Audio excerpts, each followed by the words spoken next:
ಆತ್ಮೀಯ ಸ್ನೇಹಿತರೆ, ನೀವು ನೋಡ್ತಿದ್ದೀರಾ ಮಲ್ಲಿಕಾರ್ಜುನ ಡಿ ಕಗ್ಗಲ್ ಯೂಟ್ಯೂಬ್ ಚಾನಲನ್ನು. ಇಷ್ಟವಾದಲ್ಲಿ ಈ ಚಾನಲನ್ನು ತಪ್ಪದೇ ಸಬ್ಸ್ಕ್ರೈಬ್ ಮಾಡುವುದನ್ನು ಮಾತ್ರ ಮರೆಯಬೇಡಿ. ಬನ್ನಿ ಸ್ನೇಹಿತರೆ, ಇವತ್ತಿನ ವಿಡಿಯೋನು ಶುರು ಮಾಡೋಣ. Dear students, today explain about marginal cost accounting, USK university Ballari, MCOM second semester, 1 subject, advance cost accounting techniques.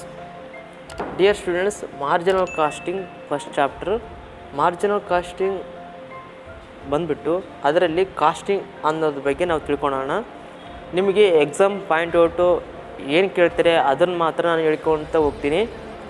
ನೀವು ಕೂಡ ನಿಮಗೆ ನೋಟ್ಸ್ ಬೇಕಾಗಿದ್ದರೆ ನಾನು ಡಿಸ್ಕ್ರಿಪ್ಷನಲ್ಲಿ ಲಿಂಕ್ ಕೊಟ್ಟಿರ್ತೀನಿ. ಆ ಲಿಂಕ್ ಮೂಲಕ ನೀವು ನೋಟ್ಸನ್ನು ತಗೊಂಡು ಪ್ರಿಪೇರ್ ಮಾಡ್ಕೋಬೋದು. ಇಲ್ಲ ಅಂದರೆ ವಾಟ್ಸಪ್ ನಂಬರನ್ನು ನಾನು ಸ್ಕ್ರೀನಲ್ಲಿ ಹಾಕ್ತೀನಿ. ಆ ವಾಟ್ಸಪ್ ನಂಬರಿಗೆ ನೀವು ವಾಟ್ಸಪ್ಪಲ್ಲಿ ಆಯ್ ಅಂತ ಹಾಕ್ರಿ, ನಾವು ನೋಟ್ಸನ್ನು ನಾನು ಕಳಿಸೋಕ್ಕೆ ಪ್ರಯತ್ನ ಪಡ್ತೀನಿ. ಡಿಯರ್ ಸ್ಟೂಡೆಂಟ್ಸ್, ಮಾರ್ಜಿನಲ್ ಕಾಸ್ಟಿಂಗ್ನಲ್ಲಿ ಫಸ್ಟು ಕಾಸ್ಟಿಂಗ್ ಅನ್ನೋದ್ರ ಬಗ್ಗೆ ನಾವು ತಿಳ್ಕೊಳ್ಳೋಣ. ಕಾಸ್ಟಿಂಗ್ ಅಂತಂದ್ರಿಗಿನ ನಾವು ಯಾವುದೇ ಒಂದು ಕಂಪನಿ ಒಳಗೆ ಅಥವಾ ನಾವೇ ಒಂದು ಮಾರ್ಕೆಟ್ ಒಳಗೆ ಯಾವುದೇ ಒಂದು ವಸ್ತುವನ್ನು ನಾವು ಉತ್ಪಾದನೆ ಮಾಡ್ತೀವಿ ಅಂತಂದರೆ ಆ ವಸ್ತುವಿಗೆ ಎಷ್ಟು ಎಕ್ಸ್ಪೆನ್ಸಸ್ ಆಗಿದೆ ಅನ್ನೋದ್ರ ಬಗ್ಗೆ ನಾವು ತಿಳ್ಕೊಳ್ತೀವಲ್ಲ, ಅದನ್ನೇ ನಾವು ಕಾಸ್ಟಿಂಗ್ ಅಂತೀವಿ.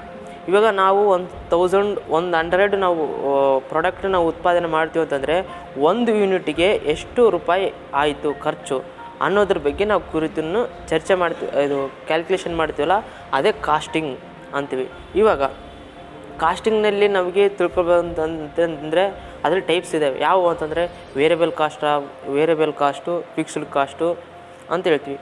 ಇವಾಗ ನಾವು ವೇರಿಯಬಲ್ ಕಾಸ್ಟು ಅಂತಂತಂದ್ರಿಗಿನ ವೇರಿಯಬಲ್ ಅಂತಂದ್ರೆ ಇನ್ಫ್ಲೇಷನ್ ಆಗ್ತಾ ಇರುತ್ತೆ. ಒಂದು ಸಲ ನಾವು ಉತ್ಪಾದನೆ ಮಾಡ್ತೀವಿ ಅಂತಂದ್ರೆ ಅದರಲ್ಲಿ ಮೆಟೀರಿಯಲ್ ಇರ್ಬೋದು, ಲೇಬರ್ ಇರ್ಬೋದು, ಒಂದೇ ಸಿಗೋದಿಲ್ಲ. ಒಂದು ಲೇಬರು ಒಂದು ದಿನಕ್ಕೆ 100 ರೂಪಾಯಿ ಕೊಡ್ತಿರ್ತೀವಿ, ಹೌದಾ? ಇನ್ನೂ ಒಂದು ದಿನಕ್ಕೆ ಡಿಮ್ಯಾಂಡ್ ಹೆಚ್ಚಾದಾಗ ಅವರಿಗೆ 200 ರೂಪಾಯಿ ಕೊಡಬೇಕಾಗುತ್ತೆ ಒಂದು ದಿನದ ಕೂಲಿ, ಹೌದಾ? ಅದಕ್ಕಾಗಿ ಇದು ವೇರಿಯಬಲ್ ಹೆಚ್ಚು ಕಡಿಮೆ ಆಗ್ತಾ ಇರುತ್ತಲ್ಲ, ಅದನ್ನು ನಾವು ವೇರಿಯಬಲ್ ಕಾಸ್ಟು ಅಂತ ಹೇಳ್ಬೋದು. ನಾವು ಒಂದು ಪ್ರಾಡಕ್ಟ್ನ ಉತ್ಪಾದನೆ ಮಾಡಿ ಅದನ್ನು ಅದಕ್ಕೆ ತೆಗೆಳುವಂಥ ವೆಚ್ಚ ಎಷ್ಟಾಗಿರುತ್ತಲ್ಲ ಅದು ದಿನದಿಂದ ದಿನಕ್ಕೆ ವೇರಿಯಬಲ್ ಆಗ್ತಾ ಇರುತ್ತೆ. ಅದನ್ನು ನಾವು ಕ್ಯಾಲ್ಕುಲೇಷನ್ ಮಾಡಬೇಕಾಗಿರುತ್ತೆ. ಇನ್ನೂ ಒಂದು ಫಿಕ್ಸ್ಡ್ ಕಾಸ್ಟ್ ಅಂತಂದ್ರಿಗಿನ ನಾವು ಯಾವುದೇ ಒಂದು ವಸ್ತು ಆಗಿರ್ಬೋದು, ಏನೇ ಒಂದು ಪ್ರಾಡಕ್ಟಪ್ಪ ಉತ್ಪಾದನೆ ಮಾಡ್ತೀವಿ ಅಂತಂದ್ರಿಗಿನ ಆ ಉತ್ಪಾದನೆಗೆ ತಗಲುವ ಕಾಸ್ಟ್ ಏನಾಗಿರುತ್ತೆ, ಫಿಕ್ಸ್ಡ್ ಕಾಸ್ಟು ಯಾವಾಗಲೂ ಸೇಮ್ ಆಗಿರುತ್ತೆ ಅಂತ ಹೇಳ್ಬೋದು. ಅದು ಫಿಕ್ಸ್ಡ್ ಕಾಸ್ಟ್ ಆಗಿರುತ್ತೆ. ಇವಾಗ ನಾವು ಮಾರ್ಜಿನಲ್ ಕಾಸ್ಟಿಗೆ ಬರೋಣ. ಮಾರ್ಜಿನಲ್ ಕಾಸ್ಟ್ ಅಂತಂದ್ರಿಗಿನ ಇದನ್ನ ಅಡಿಷ್ನಲ್ ಕಾಸ್ಟು ಅಂತಲೂ ಕರೀತಾರೆ.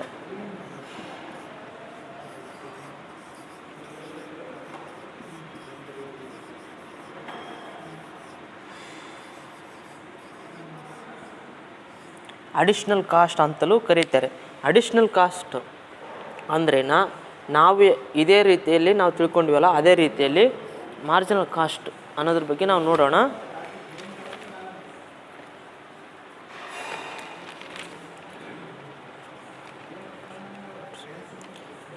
What is the additional cost which is the additional units ಅಂದರೆ ಒಂದು ವಸ್ತುವನ್ನು ಉತ್ಪಾದನೆ ಮಾಡೋಕ್ಕೆ ಅಡಿಷ್ನಲ್ ಆಗಿ ಎಷ್ಟು ಯೂನಿಟ್ಸ್ ಬೇಕಾಗ್ತವೆ ಅನ್ನೋದ್ರ ಬಗ್ಗೆ ನಾವು ಏನು ಕ್ಯಾಲ್ಕುಲೇಷನ್ ಮಾಡ್ತೀವಲ್ಲ ಅದೇ ನಮಗೆ ಅಡಿಷ್ನಲ್ ಕಾಸ್ಟ್ ಆಗಿರುತ್ತೆ ಅಂತ ಹೇಳ್ಬೋದು ನಾವು, ಹೌದಾ? ಇವಾಗ ನಾವು ಒಂದು ಎಕ್ಸಾಂಪಲ್ ನೀಡ್ತೀನಿ. ಇದಕ್ಕೆ 100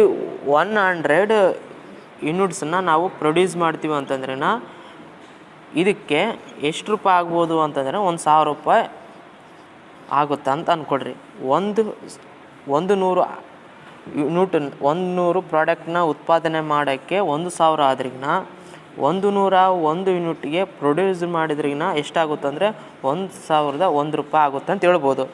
ಆದರೆ 1 ಯೂನಿಟ್ಗೆ ಎಷ್ಟಾಗ್ಬೋದು ಅಂತಂದ್ರಿಗಿನ ನಾವು 1 ಯೂನಿಟನ್ನು ವಸ್ತುಗಳನ್ನು ಪ್ರೊಡ್ಯೂಸ್ ಮಾಡೋಕ್ಕೆ 10 ರೂಪಾಯಿ ಅಂತ ಕ್ಯಾಲ್ಕುಲೇಷನ್ ಎಕ್ಸಾಂಪಲ್ ಹೇಳಕತ್ತೀನಿ ನಾನು, 10 ರೂಪಾಯಿ ಅಂತ ಹೇಳ್ಬೋದು. ಅದೇ ರೀತಿಯಾಗಿ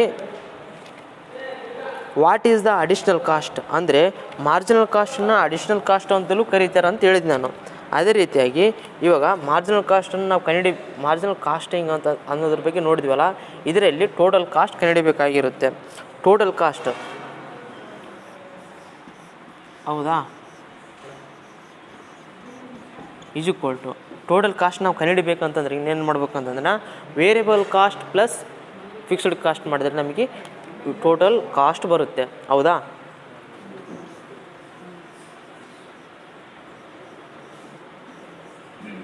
ವೇರಿಯಬಲ್ ಪ್ಲಸ್ ಫಿಕ್ಸ್ಡ್ ಅಂತ ಬರಿತೀನಿ ನಾನು.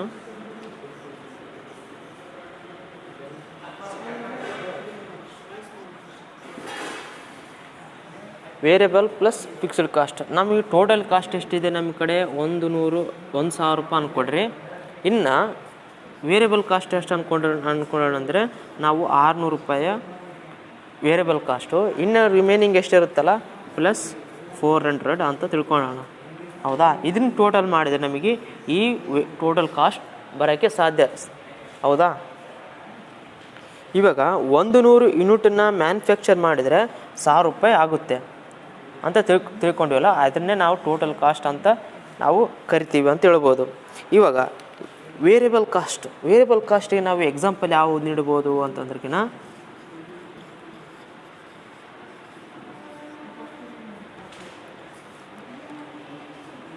ವೇರಿಯಬಲ್ ಕಾಸ್ಟಿಗೆ direct material, direct labour, direct expenses ಅಂದರೆ ಓವರ್ ಹೆಡ್ ಎಕ್ಸ್ಪೆನ್ಸಸ್ ಅಂತಲೂ ಇದಕ್ಕೆ ಕರಿಬೋದು. ಎಕ್ಸಾಂಪಲ್ ಒಂದು direct material,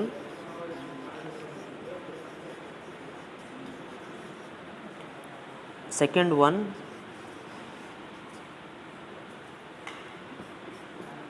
direct labour, third one direct expenses,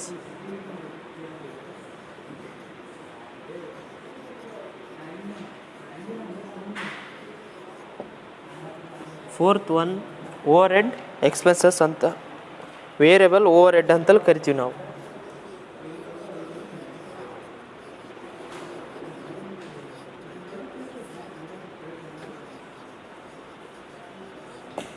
dear students, ಇದು ನಾನು ಇವಾಗ ಎಕ್ಸಾಂಪಲ್ ಹೇಳಿದ್ದು ಯಾವುದಕ್ಕಂತಂದರೆ ವೇರಿಯಬಲ್ ಕಾಸ್ಟಿಗೆ ಎಕ್ಸಾಂಪಲ್ ಅಂತ ಹೇಳಿದೆ.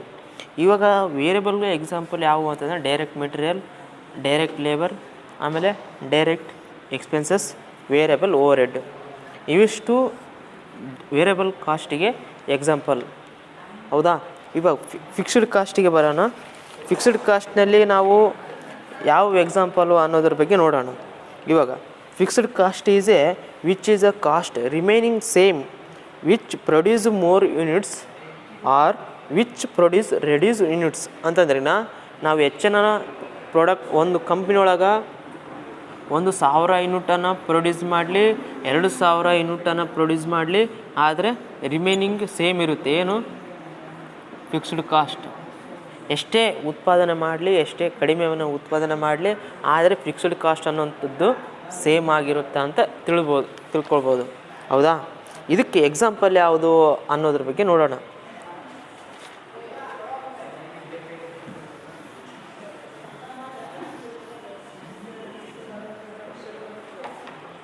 ಫಿಕ್ಸ್ಡ್ ಕಾಸ್ಟಿಗೆ ಎಕ್ಸಾಂಪಲ್ಸ್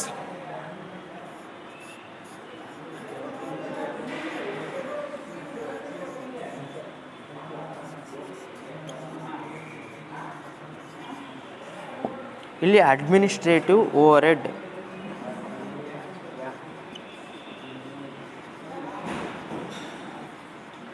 ಅಡ್ಮಿನಿಸ್ಟ್ರೇಟಿವ್ ಎಕ್ಸ್ಪೆನ್ಸಸ್ ಅಂತ ಕರಿತೀವಿ.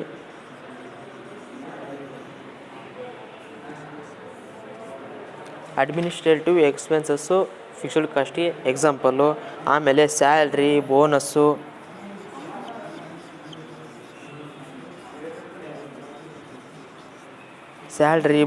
ಎಲೆಕ್ಟ್ರಿಸಿಟಿ, ಆಫೀಸ್ ರೆಂಟು,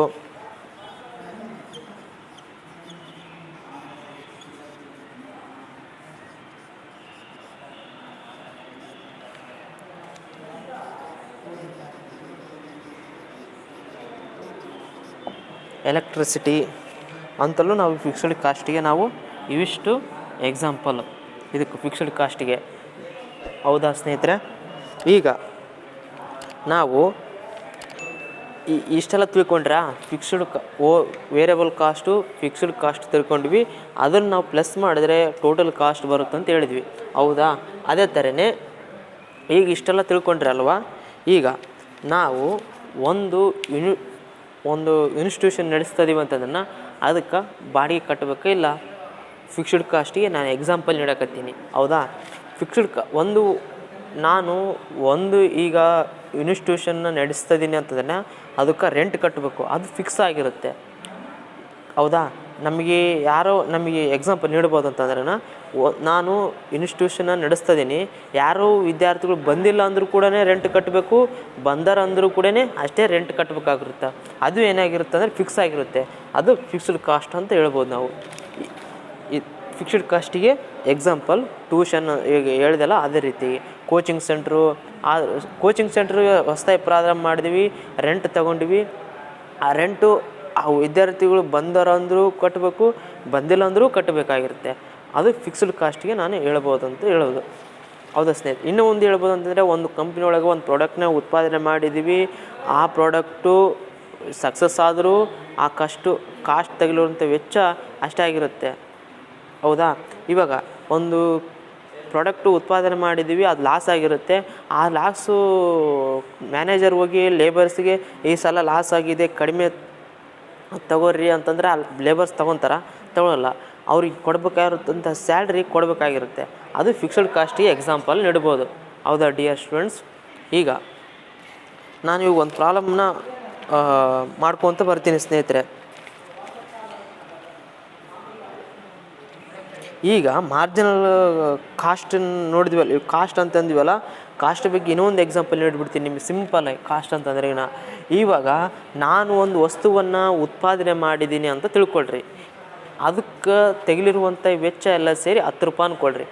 ಇವಾಗ ನಾನು 10 ರೂಪಾಯಿಗೆ ಮಾರ್ಕೆಟಿಗೆ ಮಾರೋದಿಲ್ಲ, ಅದನ್ನು ಎಷ್ಟಕ್ಕೆ ಮಾರ್ತೀನಿ ಅಂತಂದ್ರೆ 10 ರೂಪಾಯಿ ಅದಕ್ಕೆ ಬಿದ್ದಿರುವಂಥ ಎಲ್ಲ ಸೇರಿ 10 ರೂಪಾಯಿ ಆದರೆ ನಾನೇನು ಮಾಡ್ತೀನಿ, ನನಗೆ ಪ್ರಾಫಿಟ್ ಬೇಕಲ್ವಾ? ಪ್ರಾಫಿಟ್ ಬೇಕು ಅಂತಂದು ನಾನೇನು ಮಾಡ್ತೀನಿ ಅಂತಂದ್ರೆ ಅದನ್ನು 15 ರೂಪಾಯಿಗೆ ಮಾರ್ತೀನಿ. ಆಗ ನಮಗೆ ಎಷ್ಟು ಬರುತ್ತೆ ಅಂತಂದ್ರೆ 5 ರೂಪಾಯಿ ಪ್ರಾಫಿಟ್ ಆಗುತ್ತೆ ಸ್ನೇಹಿತರೆ. ಪ್ರಾಫಿಟ್ ಏನಾಗಿರುತ್ತಲ್ಲ, ಅದು ಕಾಸ್ಟಿಂಗ್ ಅಂದರೆ ನಾನು ಉತ್ಪಾದನೆ ಮಾಡಿದ್ದು ಎಲ್ಲ ಸೇರಿ 10 ರೂಪಾಯಿ ಆದರೆ ನನಗೆ ಪ್ರಾಫಿಟ್ ಬೇಕಾಗಿರುತ್ತೆ. ಸುಮ್ಮನೆ ಯಾರಾದರೂ ವಸ್ತುಗಳನ್ನು ಉತ್ಪಾದನೆ ಮಾಡೋಕ್ಕಾಗಲ್ಲ. ಪ್ರಾಡಕ್ಟ್ನ ಏನೋ ಒಂದು ಗೋಲ್ ಇಟ್ಕೊಂಡು ಅಚೀವ್ ಮಾಡೋಕ್ಕೋಸ್ಕರ ನಾವು ಉತ್ಪಾದನೆ ಮಾಡಿರ್ತೀವಲ್ಲ, ಅದೇ ರೀತಿಯಾಗಿ ಒಂದು ಪ್ರಾಡಕ್ಟ್ನ ಉತ್ಪಾದನೆ ಮಾಡಿ ಅದನ್ನು ಸೇಲ್ ಮಾಡ್ತೀವಿ ಅಂತಂದ್ರೆ ಅದರಿಂದ ಏನೋ ಉದ್ದೇಶ ಇರುತ್ತೆ. ಅದೇನು ಅಂತಂದರೆ ಅರ್ನಿಂಗ್ಸ್ ಮಾಡೋದು ಆಗಿರುತ್ತೆ, ಹೌದಾ? ಇಷ್ಟು ನಾವು ಮಾರ್ಜಿನಲ್ ಕಾಸ್ಟಿಂಗ್ ಬಗ್ಗೆ ತಿಳ್ಕೊಂಡ್ವಿ. ಈಗ ಇದ್ರ ರಿಲೇಟೆಡ್ ನಾವು ಒಂದೊಂದು ಪ್ರಾಬ್ಲಮ್ನ ಮಾಡ್ಕೊತ ಹೋಗೋಣ್ರಿ ಸ್ನೇಹಿತರೆ, ಹೌದಾ?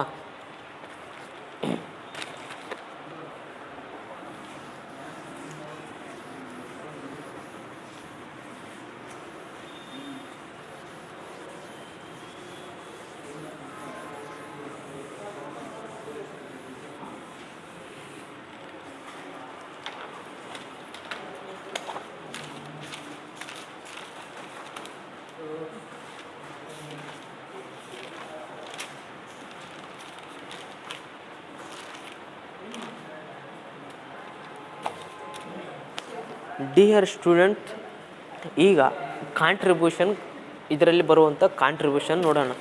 ಕಾಂಟ್ರಿಬ್ಯೂಷನ್ ಹೆಂಗೆ ಕಂಡುಹಿಡಿಬೇಕು ಅನ್ನೋದ್ರ ಬಗ್ಗೆ ನಾನು ಹೇಳ್ಬಿಡ್ತೀನಿ.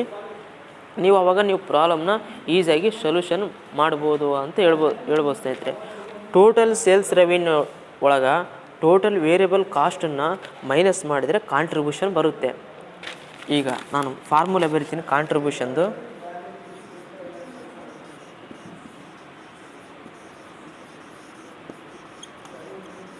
Contribution is equal to total sales revenue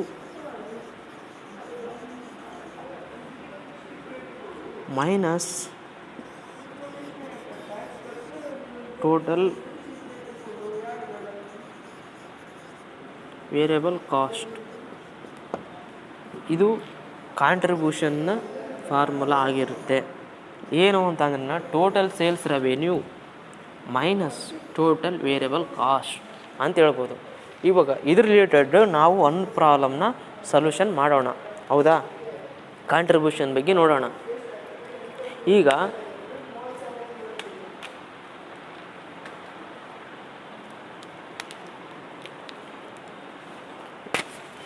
dear students, ನಾನೀಗ ಪ್ರಾಬ್ಲಮ್ನ ನಿಮಗೆ ಡಿಸ್ಕ್ರಿಪ್ಷನಲ್ಲಿ ನಾನು ಕಳಿಸ್ತೀನಿ, ಸ್ಕ್ರೀನ್ ಮೇಲೆ ನಾನು ತೋರಿಸ್ತೀನಿ. ಅದೇ ರೀತಿಯಾಗಿ ಇವಾಗ ನಾನು ಕ್ವಶನ್ ಓದ್ತೀನಿ, ಆ ಕ್ವಶನ್ ರಿಲೇಟೆಡ್ ಇದಕ್ಕೆ ಸಂಬಂಧಪಟ್ಟದ ಪ್ರಾಬ್ಲಮ್ನ ಮಾಡೋಣ ಸ್ನೇಹಿತರೆ. ಇವಾಗ the following of the 3 products ಅಂದರೆ ಯಾವ್ಯಾವು ಅಂತಂದ್ರೆ ಎ ಬಿ ಸಿ 3 ಪ್ರಾಡಕ್ಟ್ಸ್ ಇದ್ದಾವೆ. ಹೌದಾ, ಈ 3 ಪ್ರಾಡಕ್ಟ್ಸ್ಗೂ ಸಪ್ರೇಟು ಕಾಂಟ್ರಿಬ್ಯೂಷನ್ ಕಂಡುಹಿಡಿಬೇಕಾಗಿರುತ್ತೆ ನಾವು. ಹೌದಾ, ಈಗ products with the selling price and cost are given below. ಅಂದರೆ ಸೆಲ್ಲಿಂಗ್ ಪ್ರೈಸ್, ವೇರಿಯಬಲ್ ಕಾಸ್ಟ್ 3ಕ್ಕೂ ಇದ್ದಾವೆ. ಇವಾಗ ನೋಡೋಣ, ಎ ಬಿ ಸಿ ಅನ್ನೋದು 3 ಪ್ರಾಡಕ್ಟ್ಸ್ ಇದ್ದಾವೆ, ಅದಕ್ಕೆ ಸೆಲ್ಲಿಂಗ್ ಪ್ರೈಸ್ ಇದೆ.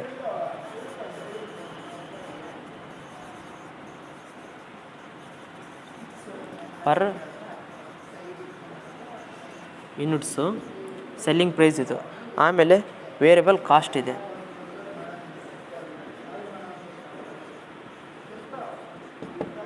ವೇರಿಯಬಲ್ ಕಾಸ್ಟ್ ಇದೆ. ನಾನು ಈ ಕಡೆ ಬರ್ತೀನಿ, ನೀಟಾಗಿ ನಿಮಗೆ ಅರ್ಥ ಆಗುತ್ತೆ.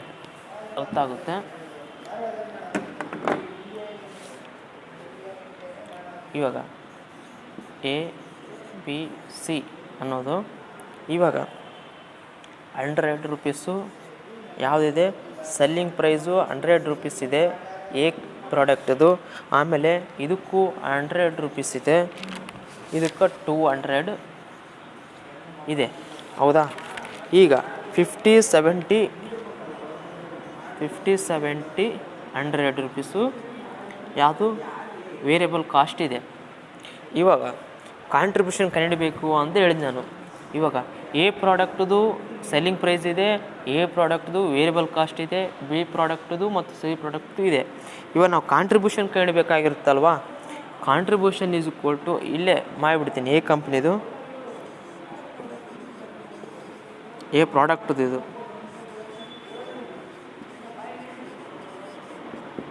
ಎ ಪ್ರಾಡಕ್ಟ್ದು. ಇವಾಗ ನಮಗೆ ಟೋಟಲ್ ಸೇಲ್ಸ್ ರೆವೆನ್ಯೂ ಬೇಕಾಗುತ್ತೆ.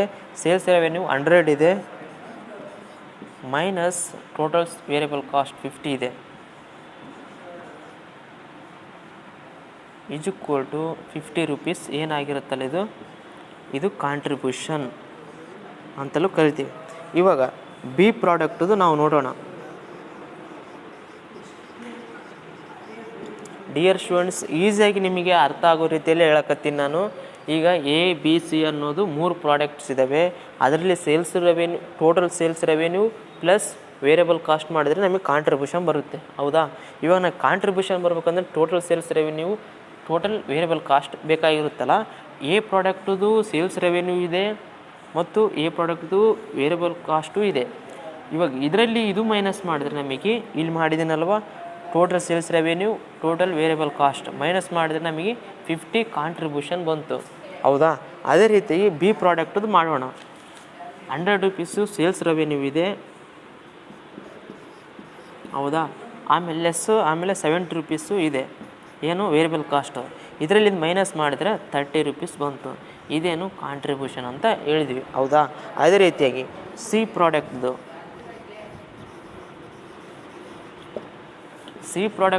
200 ರೂಪೀಸು ಸೇಲ್ಸ್ ರೆವೆನ್ಯೂ ಇದೆ, ಮೈನಸ್ 100 ರೂಪೀಸು ಏನಿದೆ ವೇರಿಯಬಲ್ ಕಾಸ್ಟ್ ಇದೆ.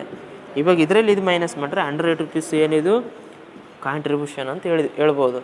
ಹೌದಾ, ನಿಮಗೆ ಈಗ ಅಂಡರ್ಸ್ಟ್ಯಾಂಡಿಂಗ್ ಆಗೋ ಉದ್ದೇಶದಿಂದ ನಾನು ಈ ಥರ ಮಾಡ್ತಿದ್ದೇನೆ. ನಿಮಗೆ ನೋಟ್ಸನ್ನು ಪ್ರೊಡ್ಯೂಸ್ ಮಾಡಲು ನಾನು ನಿಮಗೆ ಪ್ರಯತ್ನ ಮಾಡ್ತೇನೆ. ನೀವು ಆದಷ್ಟು ನನ್ನ ನಂಬರು ಸ್ಕ್ರೀನ್ ಮೇಲೆ ಕಳಿಸ್ತೀನಿ, ವಾಟ್ಸಪ್ ನಂಬರು. ಅದರಲ್ಲಿ ನೀವು ಕೇಳ್ಬೋದು, ಅದರಲ್ಲಿ ನೋಟ್ಸ್ ಹಾಕ್ರಿ ಅಂತ ಹೇಳಿದರೆ ನಾನು ಆಗೋಕ್ಕೆ ಪ್ರಯತ್ನ ಮಾಡ್ತೇನೆ. ಹೌದಾ, ಈಗ ಕಾಂಟ್ರಿಬ್ಯೂಷನ್ ಬಗ್ಗೆ ನಾವು ತಿಳ್ಕೊಂಡಿವಿ. ಈಗ ಕಾಂಟ್ರಿಬ್ಯೂಷನ್ ಅನ್ನೋದ್ರ ಬಗ್ಗೆ ನಾವು ಪ್ರಾಬ್ಲಮ್ ಮಾಡಿದ್ವಿ ಹೊರತಾಗಿ ಅದ್ರ ಮೀನಿಂಗ್ ಏನಂಬೋದು ನಿಮಗೆ ಗೊತ್ತಿಲ್ಲ.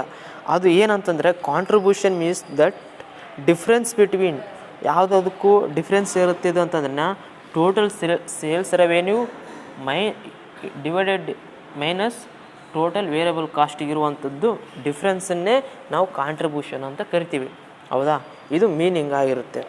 ಇವಾಗ ನಾವು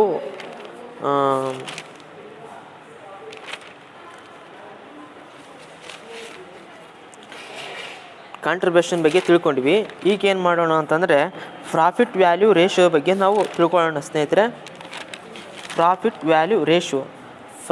ವ್ಯಾಲ್ಯೂ ರೇಷಿಯೋ ಅಂತಂದ್ರಿಗಿನ this ratio is also called marginal income ratio or contribution to sales ratio ಅಂತಲೂ ನಾವು ಏನು ಕರಿತೀವಿ, ನಾವು ಪ್ರಾಫಿಟ್ ವ್ಯಾಲ್ಯೂ ರೇಷಿಯೋ ಅಂತ ಕರಿತೀವಿ. ಪ್ರಾಫಿಟ್ ವ್ಯಾಲ್ಯೂ ರೇಷಿಯೋನಲ್ಲಿ 3 ಫಾರ್ಮುಲಾ ಇದ್ದಾವೆ. ಅದರಲ್ಲಿ ನಿಮ್ಗೆ ಯಾವುದು ಕಂಫರ್ಟಬಲ್ ಆಗುತ್ತೆ ಅದನ್ನು ಯೂಸ್ ಮಾಡ್ಕೊಂಡು ನೀವು ಪ್ರಾಬ್ಲಮ್ನ ಸಾಲ್ವ್ ಮಾಡ್ಬೋದು. ಹೌದಾ, ಈಗ ಪ್ರಾಫಿಟ್ ವ್ಯಾಲ್ಯೂ ರೇಷಿಯೋ ಅಂತ ನಾನು ಇವಾಗ ಬರಿತೀನಿ, ಫಾರ್ಮುಲಾಸನ್ನು ಬರ್ಕೊಳ್ರಿ, ಪ್ರಾಬ್ಲಮ್ನ ಡಿಕ್ಟೇಟ್ ಮಾಡ್ತೀನಿ, ನೀವು ಮಾಡಿರಿ. ನೀವು ಮಾಡುವುದರ ಜೊತೆಗೆ ನಮ್ಮ ಚಾನಲ್ಗೆ ಸಬ್ಸ್ಕ್ರೈಬ್ ಆಗಿಲ್ಲ ಅಂದರೆ ತಪ್ಪದ ಸಬ್ಸ್ಕ್ರೈಬ್ ಮಾಡಿಕೊಳ್ಳ್ರಿ, ನಿಮ್ಮ ಸ್ನೇಹಿತರಿಗೂ ಸಬ್ಸ್ಕ್ರೈಬ್ ಮಾಡಿ ಅಂತ ಹೇಳಿ. ಹೌದಾ, ಬನ್ನಿ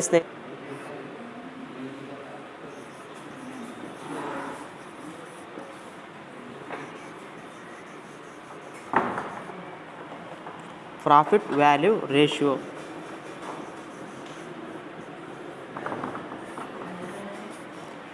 ಪ್ರಾಫಿಟ್ ವ್ಯಾಲ್ಯೂ ರೇಷಿಯೋ ಅನ್ನೋದನ್ನ ಏನಂತಂದರೆ ನಾವು this ratio is also called as marginal income ratio or contribution to sales ratio ಅಂತಲ್ಲಿ ನಾವು ಪ್ರಾಫಿಟ್ ಸೇಲ್ಸ್ ರೇಷಿಯೋ ಅನ್ನೋದ್ರ ಬಗ್ಗೆ ನೋಡ್ಕೊತೀವಿ.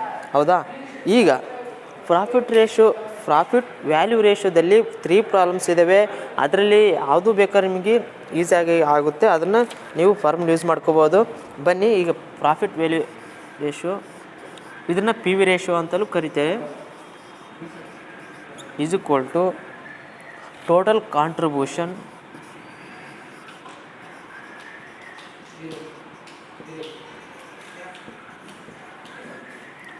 divided by sales revenue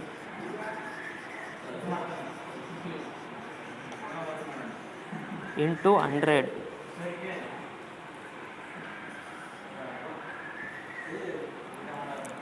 P V ratio ಒಂದು ಇದು ಫಾರ್ಮುಲಾ. ಯಾವುದು? P V ratio, total contribution divide by sales revenue into 100 ಮಾಡಿದ್ರೆ ನಮಗೆ ಪಿ ವಿ ರೇಷಿಯೋ ಬರುತ್ತೆ. ಇದು one way.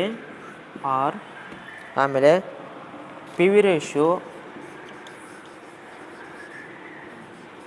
Is equal to fixed cost plus fixed cost ಆಮೇಲೆ profit by sales revenue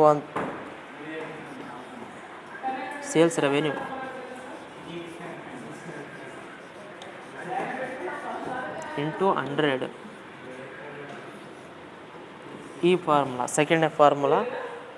third formula ಏನಿರುತ್ತೆ ಅಂತಂದ್ರೆ P V ratio changes in the contribution divide by ಅಂದರೆ changes in the total contribution divide by changes in the sales revenue.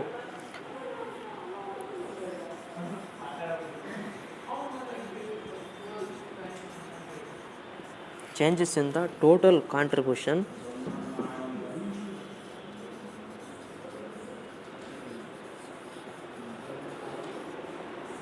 divided by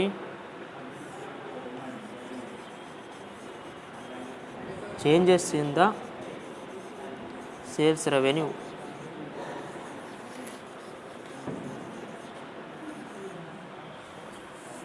PV ratio. ಈ 3 ಫಾರ್ಮುಲಲ್ಲಿ ನೀವು ಯಾವುದು comfortable ಆಗುತ್ತೆ ಅದನ್ನು use ಮಾಡಿರಿ. ಈಗ ನಾನು ಪ್ರಾಬ್ಲಮ್ನ ಡಿಕ್ಟೇಟ್ ಮಾಡ್ತೀನಿ, ನೀವು ಸ್ಕ್ರೀನ್ ಮೇಲೆ ನೋಡ್ಕೊಳ್ರಿ, ಬರ್ಕೊಳ್ರಿ, ಪ್ರಾಬ್ಲಮ್ನ ಮಾಡೋಣ ಬನ್ನಿ. ಹೌದಾ, ಇವಾಗ this summarised operating results of the company for the year 2010 for furnished below sales revenue 10,000 units at 10 each. ಹೌದಾ, ವೇರಿಯಬಲ್ ಕಾಸ್ಟ್ 10,000 ಯೂನಿಟ್ಸ್ ಇದೆ, ಅದಕ್ಕೆ ರುಪೀಸ್ ಎಷ್ಟಿದೆ? ಈಚು 8 ರೂಪಾಯಿ ಇದೆ. ಹೌದಾ, ಫಿಕ್ಸ್ಡ್ ಕಾಸ್ಟ್ ಎಷ್ಟಿದೆ ಅಂತಂದ್ರೆ 15,000 ರೂಪಾಯಿ ಫಿಕ್ಸ್ಡ್ ಕಾಸ್ಟ್ ಇದೆ. ಈಗ from the above information compute profit value ratio ಅಂತ ಕನ್ನಡ ಅಂತ ಹೇಳಿದ್ದಾನೆ. ಇವಾಗ ಸೇಲ್ಸ್ ರೆವೆನ್ಯೂ ಎಷ್ಟಿದೆ ಅನ್ನೋದ್ರ ಬಗ್ಗೆ ನೋಡೋಣ.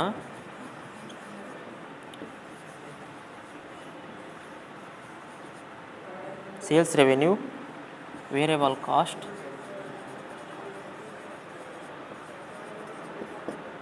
ಆಮೇಲೆ ಫಿಕ್ಸ್ಡ್ ಕಾಸ್ಟ್.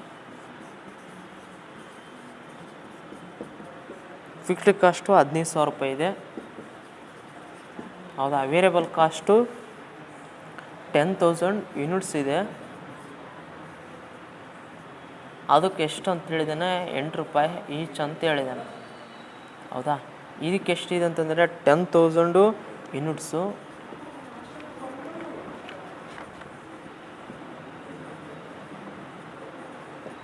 ಇದಕ್ಕೆ ಎಷ್ಟು ಹೇಳಿದ್ದಾನೆ ಅಂತಂದರೆ 10 ರೂಪೀಸು ಈಚ್ ಅಂತ ಹೇಳಿದ್ದಾನೆ.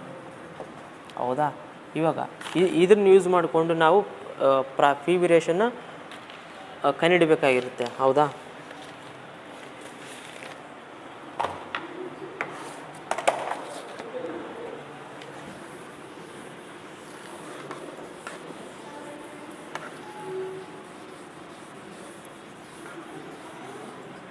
ಡಿಯರ್ ಸ್ಟೂಡೆಂಟ್ಸ್, ನಮಗೆ ಪಿ ವಿ ರೇಷಿಯೋ ಬೇಕಂತಂದರೆ ನಾವು ಏನು ಮಾಡಬೇಕು ಅಂತಂದ್ವಿ, ಇಲ್ಲಿ ಹೇಳಿದೆಲ್ಲ total contribution divide by sales revenue. Contribution ಬೇಕಂತಂದ್ರೆ ನಾವು ಏನು ಮಾಡಬೇಕು, fixed cost plus variable cost ಮಾಡಿದರೆ ನಮಗೆ ಕಾಂಟ್ರಿಬ್ಯೂಷನ್ ಬರುತ್ತೆ ಅಂತ ಹೇಳ್ಬೋದು.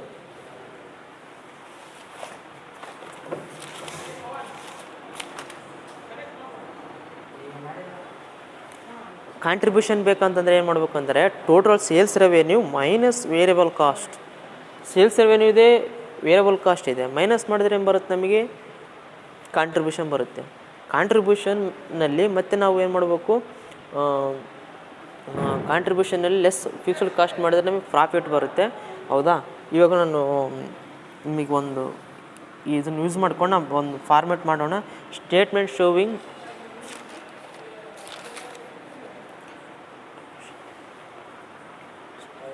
computation of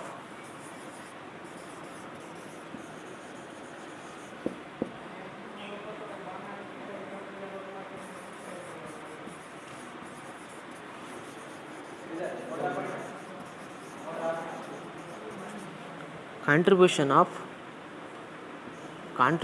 and profit.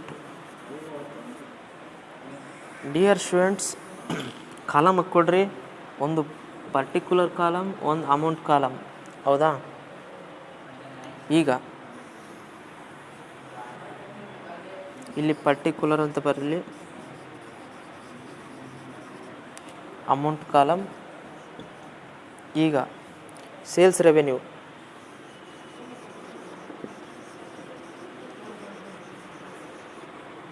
Sales revenue ಎಷ್ಟೈತೆ ನಮಗೆ, 10,000 ಯೂನಿಟ್ಸು.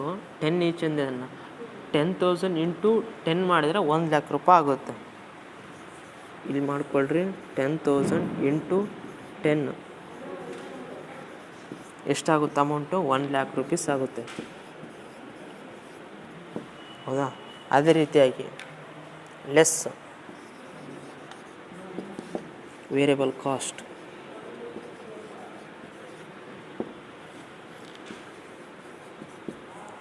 $10,000 ಯೂನಿಟ್ಸ್ ಇದೆ ಇಂಟು 10 ಈಚ್, 8 ಈಚ್ ಅಂತಂದ್ರೆ 80,000 ಆಗುತ್ತೆ.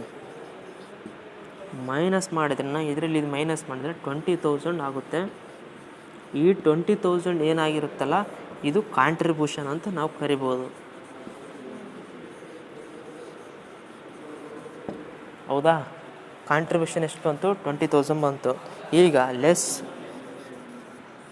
Fixed cost.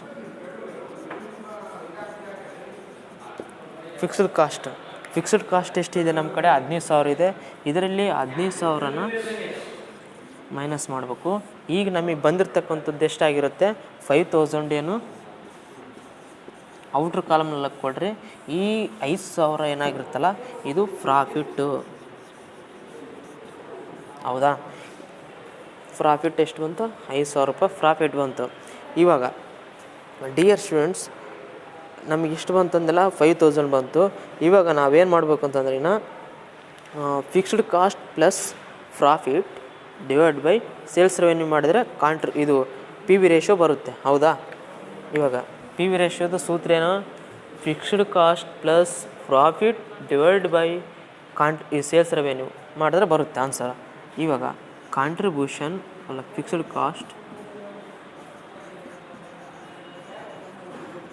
Plus profit divide by sales revenue into 100 ಮಾಡಿದ್ರೆ ನಮಗೆ ಪಿ ವಿ ರೇಷಿಯೋ ಬರುತ್ತೆ. ಏನು? ಪಿ ವಿ ರೇಷಿಯೋ ಬರುತ್ತೆ. ಫಿಕ್ಸ್ಡ್ ಕಾಸ್ಟ್ ಎಷ್ಟೈತೆ ನಮ್ಮ ಕಡೆ? 15,000 ಇದೆ plus 5,000 divide by sales revenue 1,00,000 ಇದೆ. ಎಷ್ಟಾಗುತ್ತೆ? 20,000 ಡಿವೈಡ್ ಬೈ 1,00,000 ಎಷ್ಟು ಬರುತ್ತೆ? 1 ಬರುತ್ತೆ.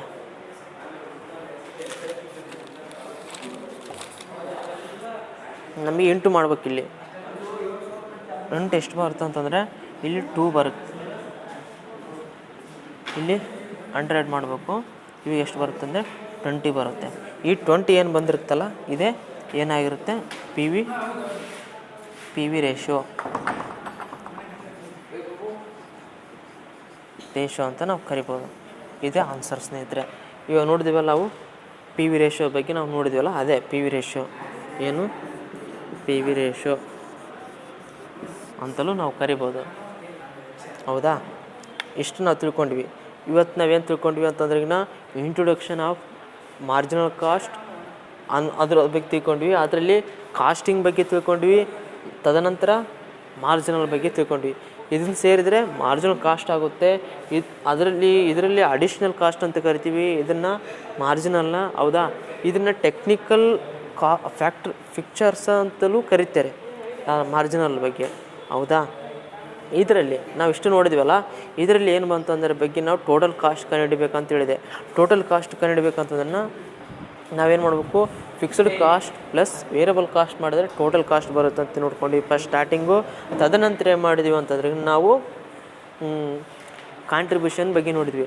ಕಾಂಟ್ರಿಬ್ಯೂಷನ್ ಮಾಡಬೇಕಂದ್ರೆ total sales revenue minus total variable cost ಮಾಡಿದ್ರೆ ನಮಗೆ ಕಾಂಟ್ರಿಬ್ಯೂಷನ್ ಬರುತ್ತೆ ಅಂತ ಹೇಳಿದ್ವಿ.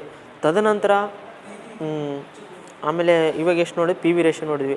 ಪಿ ವಿ ರೇಷಿಯೋ ಕಂಡುಹಿಡಿಬೇಕಂತಂದರೆ fixed cost plus profit divide by sales revenue into 100 ಮಾಡಬೇಕು. ಯಾವುದು? ಫಿಕ್ಸ್ಡ್ ಪಿ ವಿ ರೇಷಿಯೋ ಕಂಡುಹಿಡಿಬೇಕಾದ್ರೆ. ಇವಾಗ ನಾವು ನೋಡಿ ಇಲ್ಲಿ ಹಾಕಿದೆಲ್ಲ ಒಂದು ಪ್ರಾಬ್ಲಮ್ನ ನಿಮಗೆ ಈಸಿಯಾಗಿ ಅಂಡರ್ಸ್ಟ್ಯಾಂಡಿಂಗ್ ಮಾಡಿದ್ದೀನಿ. ಹೌದಾ? ಫಸ್ಟು ಕಾಂಟ್ರಿಬ್ಯೂಷನ್ನು, ಆಮೇಲೆ ಪಿ ವಿ ರೇಷಿಯೋ ಬಗ್ಗೆ ಇವತ್ತಿನ ಕ್ಲಾಸಲ್ಲಿ ನೋಡಿದ್ವಿ. ಈ ಪ್ರಾಬ್ಲಮ್ನ ಒಂದು ಇಂಡಿವಿಜುವಲೇ ಮಾಡಿಸಿದ್ದೀನಿ.